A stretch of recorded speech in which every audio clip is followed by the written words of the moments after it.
तोहरा बिना लागे ना मन ए सजनवा।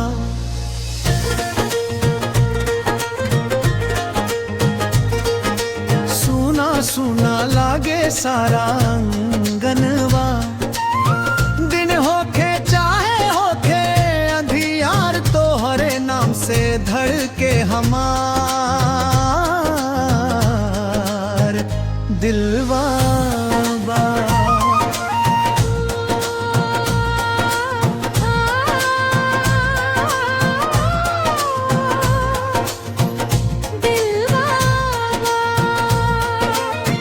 पहली नजारिया में दिलवा दे देनी, तोहरे खातिर हम खुद के भूल देनी।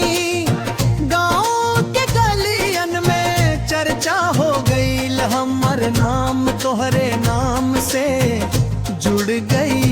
जब तू मुस्कावे चांदो शर्मा जाए, तोहरे बिना एक पल जीना मुश्किल हो जाए। तोहरा बिना लागे ना मन ए सजनवा। सुना सुना लागे सारा अंगवा। दिन होके चाहे होके अंधियार तोरे नाम से धड़के हमार दिलवा।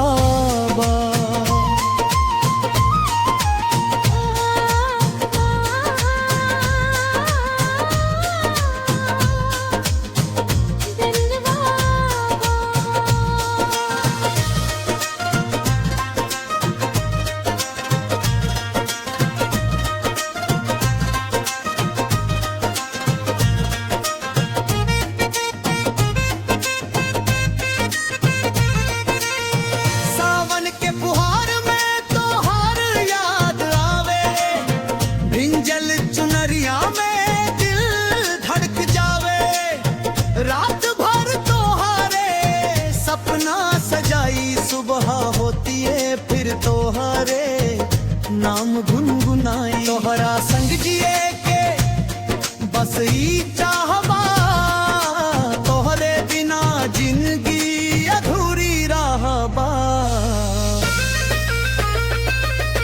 तोहरा बिना लागे ना मन ए सजनवा। सुना सुना लागे सारा अंगनवा।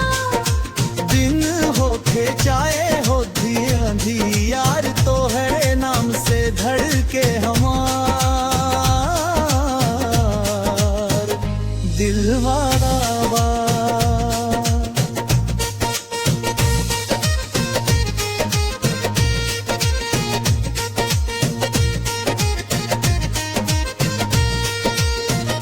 मैया से मांग ले बानी तोहर ही हाथ, 7 जन्म तक रहे हमनी के साथ।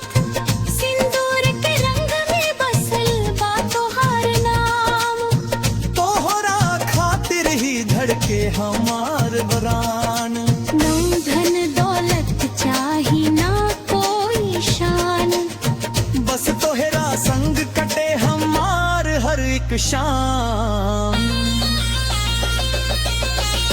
ऐ सजनवा दिलवा के बात समझ जा।